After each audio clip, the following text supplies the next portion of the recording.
चलिए खबरों में आगे बढ़ते बताते चले स्पेशल रिपोर्ट में कि गजा के युद्ध को 200 से ज्यादा दिन हो चुके हैं और अब बड़ी खबर यह है कि इस युद्ध में चीन कूद पड़ा है। चीन के आने से सबसे बड़ा खतरा इजराइल पर मंडराने लगा है।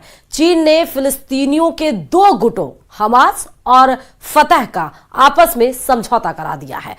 इस बड़ी डील के बाद अब गजा से लेकर तेल अवीव तक इजराइल को डबल अटैक की वार्निंग मिली है। देखिए रिपोर्ट।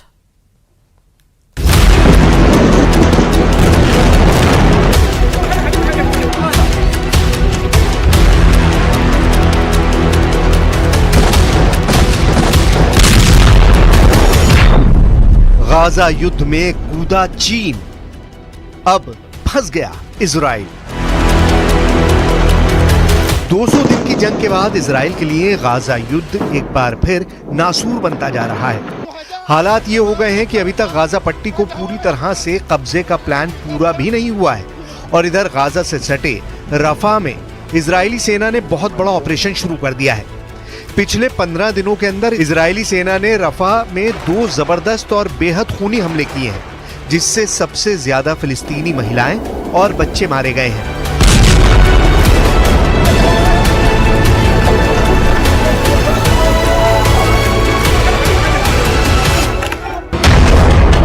लेकिन इस बीच हारते हमास ने चीन की मदद से ऐसा कदम उठाया है जो इजराइल पर बहुत भारी पड़ सकता है।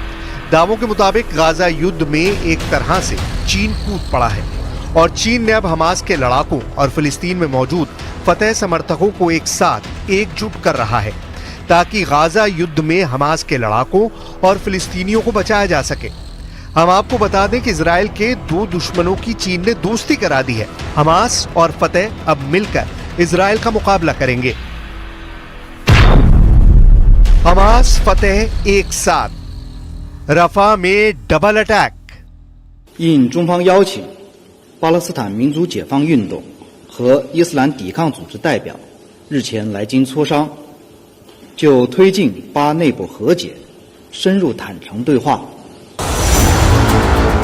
हम आपको बता दें कि फिलिस्तीन में 2 गुट हैं जो फिलिस्तीनियों के हक के लिए जंग कर रहे हैं। ये हैं फिलिस्तीनी समूह फतह और हमास। फिलिस्तीनी समूह फतह और हमास लगभग 2 दशक से एक दूसरे के कट्टर दुश्मन रहे हैं, लेकिन अब चीन ने इजराइल के खिलाफ फिलिस्तीनी समूह फतह और हमास को एक साथ ला दिया है। दोनों को इजराइल के खिलाफ एकजुट कर दिया है। चीनी विदेश मंत्रालय के प्रवक्ता लिन जियान का दावा है कि फिलिस्तीनियों की खातिर फतह और हमास ने दुश्मनी भुलाकर एक दूसरे से हाथ मिला लिया है ताकि इजराइल के हमलों का मुकाबला गाजा और रफा में किया जा सके।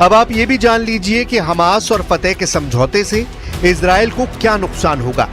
पश्चिमी मीडिया के मुताबिक और कुछ गाजा युद्ध के जानकारों के मुताबिक अभी तक इजराइल की खुफिया एजेंसी मोसाद और शिन बेत गाजा में इसलिए कामयाब हो रही हैं क्योंकि हमास लड़ाकों की मुखबरी में फिलिस्तीनी गुट फतह समर्थकों का जबरदस्त हाथ था जो हमास के टॉप कमांडर्स की मुखबरी कर रहे थे।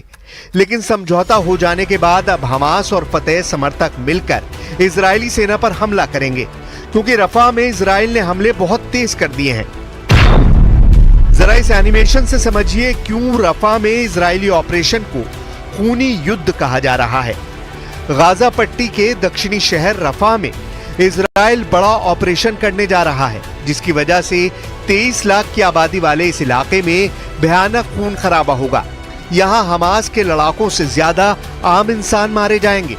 15 दिन के अंदर इजराइल की आईडीएफ ने रफा में भीषण हमले किए हैं जिसमें लगभग 50 के करीब फिलिस्तीनी मारे गए हैं।